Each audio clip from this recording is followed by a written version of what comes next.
chaise ou de ton canapé, prêt à te détendre. Mais avant que cette vidéo ne commence, n'hésite pas à t'abonner à la chaîne pour me soutenir. On est bientôt aux 1000 abonnés. Donc ce serait vraiment exceptionnel d'atteindre ce palier, ce premier cap sur YouTube. Merci infiniment à toi. Bien écoute, je te propose de lancer tout de suite. Je suis diamant 2 en 1v1, donc pourquoi pas trouver le diamant 3 pendant cette session. Je ne sais pas combien de points il me reste, mais on va pouvoir papoter en détente. Même si je ne fais pas un gameplay Rocket League de ultra haut niveau. Tu as l'habitude maintenant sur cette chaîne des sessions où je fais ou des vidéos où je ne fais que des défaites, mais au moins on a réussi à trouver le sommeil ensemble, à s'apaiser, à retirer toutes les tensions du corps, baisser le rythme cardiaque. Ensemble, j'utilise uniquement Rocket League comme support visuel pour poser ma voix, puisque je ne montre pas ma tête sur internet, sur cette chaîne YouTube, du moins pas dans l'espace public, mais ça arrivera bientôt sur l'espace des membres en vidéo short. Donc voilà, petite game, je suis contre des Joulk, je ne sais pas du tout comment on dit son pseudo, avec son skin Gentlemates,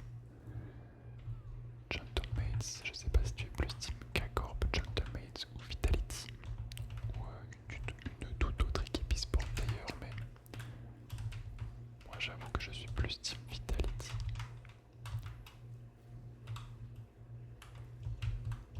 Pour être totalement honnête.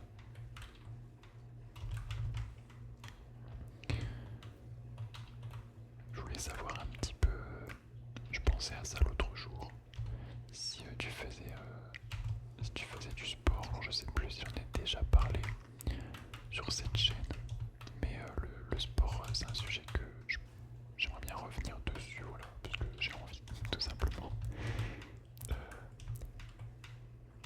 Je ne sais pas quelle est ton expérience avec le sport, surtout je sais que le confinement, pas reparler d'un sujet un peu anxieux, mais le confinement a changé pas mal de choses. Je sais que beaucoup de monde s'est mis au sport, notamment au sport avec des exercices à la maison, etc. Mais comment dire, pour te raconter un peu mon histoire avec le sport, et tant pis si je l'ai déjà expliqué, mais ce n'est pas grave de se répéter sur une vidéo YouTube. En gros, j'ai commencé le sport très très tôt, à l'âge de 3 ans, puisque c'est ma mère qui m'a inscrit à ce qu'on appelle, je ne sais même pas d'ailleurs si ça existe toujours, mais ce qu'on appelle la baby gym. Donc c'est littéralement de la gym pour les tout petits. Donc ils appellent ça la baby gym. Et donc en gros, dès que j'ai eu 3 ans, j'étais dans ce petit cours de gym toutes les semaines avec d'autres enfants. Et à la fin de l'année, on avait comme un petit gala. Comment dire, ouais, c'est ça, un gala de gym. On faisait un peu tout et n'importe quoi. De toute manière, à 3 ans, c'est histoire de faire un spectacle. Tu te doutes bien qu'il n'y avait pas beaucoup de structure dans le spectacle. Mais je me souviens de ça, donc j'ai fait ça pendant 1 an ou 2, je crois. Et dès que j'ai eu 4 ou 5 ans, je sais plus exactement, je me suis inscrit au basket, donc qui était au même endroit que là où je faisais de la gym. Et j'ai commencé le basketball, et là ça a commencé une histoire d'amour avec le basket. J'en ai fait pendant... Oula, qu'est-ce que je fais dans cette game?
elle se passait au stade Bercy. Alors je crois que le stade ne s'appelle plus Bercy à Paris, mais à mon époque ça s'appelait Bercy.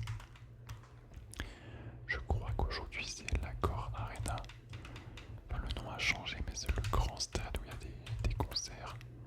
Pas le stade de France évidemment, mais le grand stade où il y a des concerts, toutes les finales de sport, etc. etc. Et donc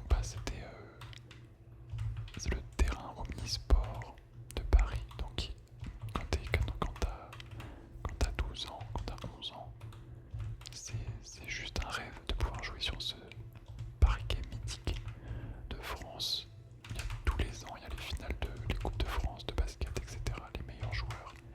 Il y a même maintenant il y a la NBA, la Ligue américaine de basket qui vient faire des matchs de saison à Paris. Donc il joue sur ce parquet aujourd'hui. Donc voilà, j'ai eu la chance de faire 2 années consécutives cette phase finale. Bon, je t'épargnerai les résultats, je crois qu'une année j'ai fait 15e sur 25 et l'autre année j'ai fait 19e sur 25. C'était vraiment trop dur, enfin le niveau, laisse tomber, le niveau est exceptionnel. Et avec ça t'as oh dommage. Et en gros c'est tout un week-end sur Paris, donc t'es logé, etc. C'est comme une espèce de colonie avec tous les joueurs de toutes les régions. Et c'était trop cool. Tu as euh, un référent par région aussi qui t'accompagne parce que forcément tu es mineur, donc tu as un accompagnant. Et donc voilà, donc c'était le moment un petit peu où je devais raconter mes victoires en tant que joueur de basket, mais ce sont des victoires individuelles. Donc ça compte aussi évidemment, mais je sais qu'il n'y a pas, je crois que personne depuis ce jour dans mon club de basket, personne n'a réussi à refaire cet exploit d'être en phase finale 2 années consécutives, donc il faut quand même le dire. Et c'est vrai que j'ai pas, en gros, globalement les 4 épreuves de basket, de rapporter des points, t'avais un classement avec des points, il fallait être le premier. T'avais une épreuve de lancer franc, une épreuve de dextérité, une de vitesse et une de tir. Et voilà. Et donc, du basket, j'en ai fait énormément, j'adorais ça. Et ensuite, j'ai dû m'arrêter parce que, à cause de blessures, et tout simplement aussi parce que je commençais à avoir des mauvaises relations avec mon coach. Ça devenait beaucoup trop compétition. Enfin, la compétition prenait trop le dessus sur le plaisir du basket. Et donc le week-end, lors des matchs, ça devenait plus angoissant que plaisant. Donc j'ai décidé d'arrêter. Et en plus, j'avais une blessure qui durait des mois. Donc voilà. Et après ça, quand je suis arrivé au lycée, je me suis mis au tennis. Donc exceptionnel le tennis. Pareil, je me suis fait des nouveaux groupes de potes. J'en ai fait 5 ans, je crois. Jusqu'à ce que, je sais plus si 4 ou 5 ans. Je me rappelle plus bien. Mais j'ai fait du tennis et du coup je faisais des petits tournois amateurs. Donc des interclubs. Les tournois un peu du département avec des critériums aussi, je crois que ça s'appelait comme ça. Les tournois en équipe. Le dimanche. L'ambiance était vraiment trop cool. Mais j'en ai plus refait depuis, j'avoue. Et je ne me suis jamais réinscrit dans un autre club. J'ai essayé pour le basket, quand je suis arrivé à l'université, et bien de m'inscrire au basket universitaire parce qu'il y avait une équipe à mon IUT. J'ai fait le jour de repérage, mais quand j'ai vu l'ambiance qu'il y avait à ce jour de repérage, je peux te dire que j'ai tout de suite arrêté. C'était pas du tout l'ambiance que j'aime. Une ambiance de qui aura la plus grosse concrètement, c'est celui qui sera le meilleur. Et donc j'aime pas du tout. Moi je voulais juste du basket pour le plaisir de jouer au basket. Et après le tennis, une fois que j'ai arrêté, eh bien je suis arrivé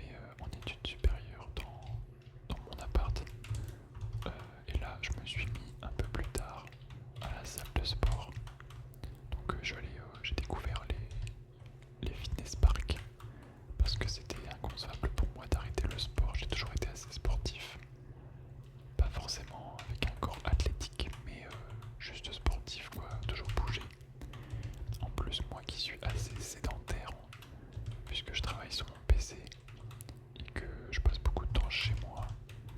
Bah, c'est compliqué si tu ne fais pas d'activité physique en plus.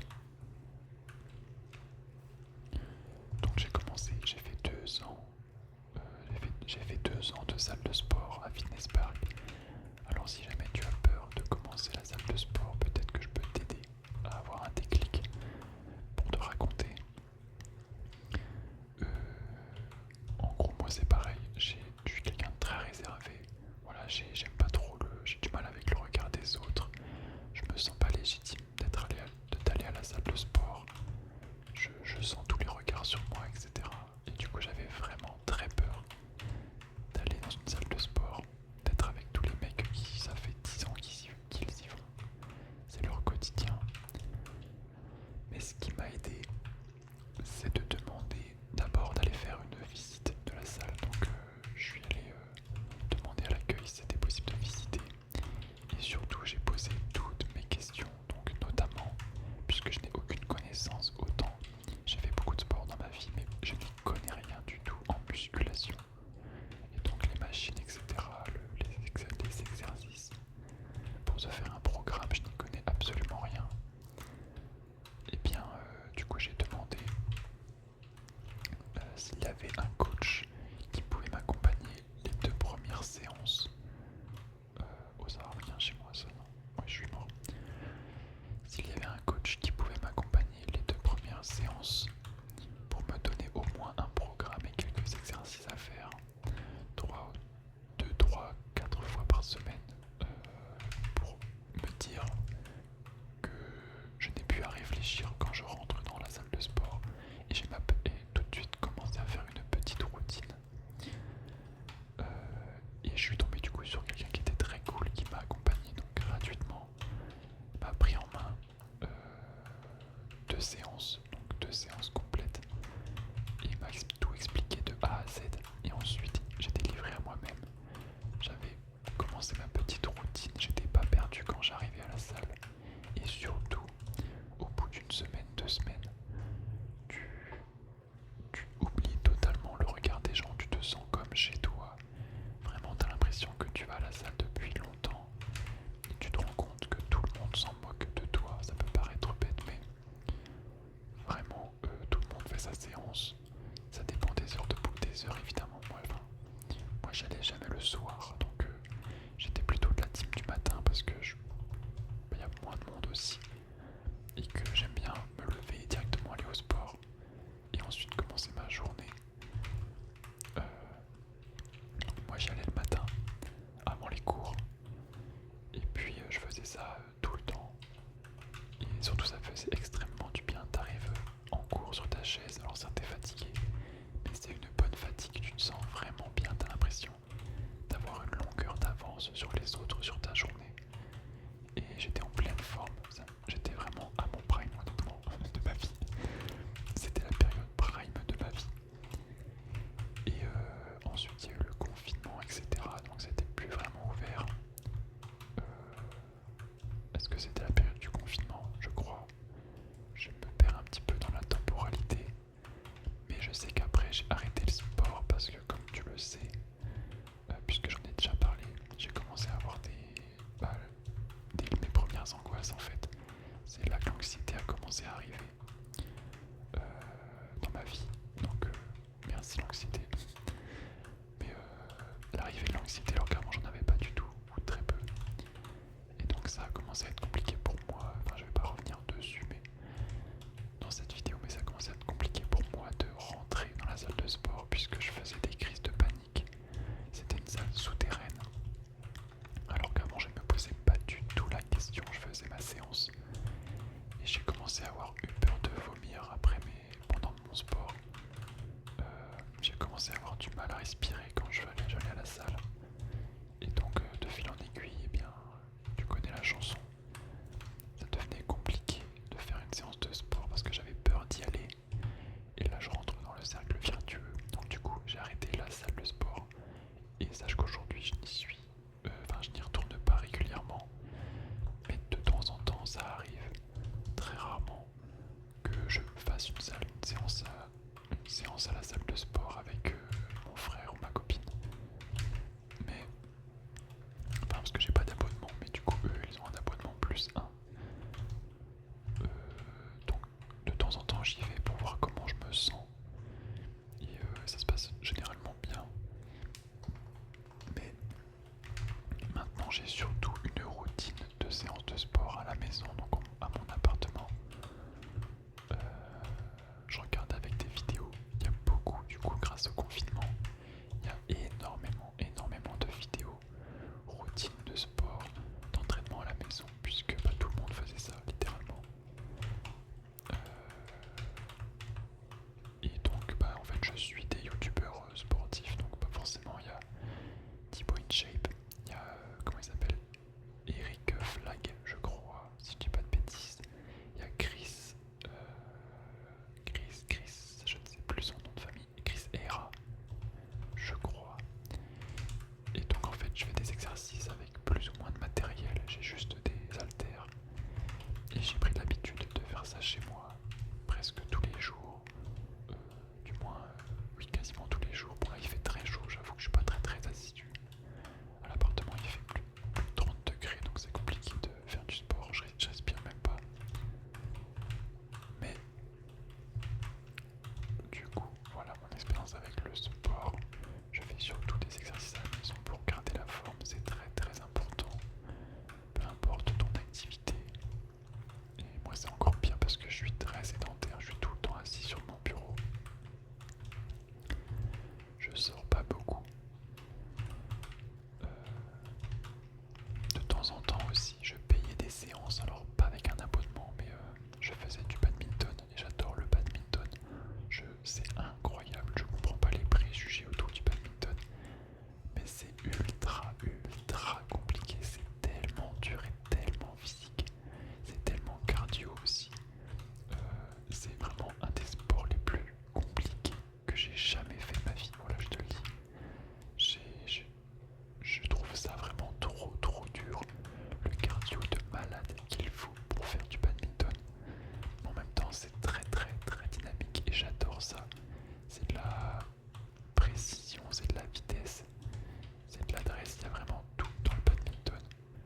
C'est exceptionnel. Donc voilà, donc tu peux payer, t'as pas besoin d'avoir un abonnement. Tu réserves un cours en salle de sport